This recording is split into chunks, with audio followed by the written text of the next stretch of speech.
Short ব্রেকটা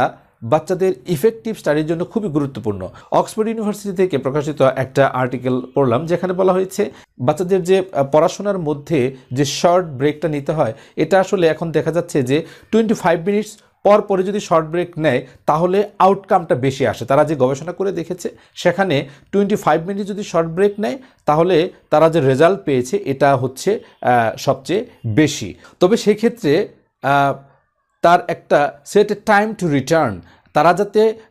যখন return back করবে অর্থাৎ পড়াশোনায় আবার বসবে এই টাইমটা কিন্তু ফিক্স করে দিতে হবে। অর্থাৎ হয়তো সে 25 মিনিট পড়াশোনা করেছে অথবা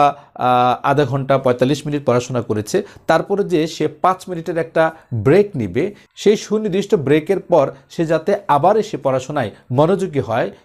ইফেক্টিভলি সে পড়াশোনা করতে পারে, এই বিষয়টা কিন্তু তাকে অবশ্যই বলে দিতে হবে এবং তার মাঝে এই হ্যাবিটসটা যাতে গড়ে ওঠে এজন্য কিন্তু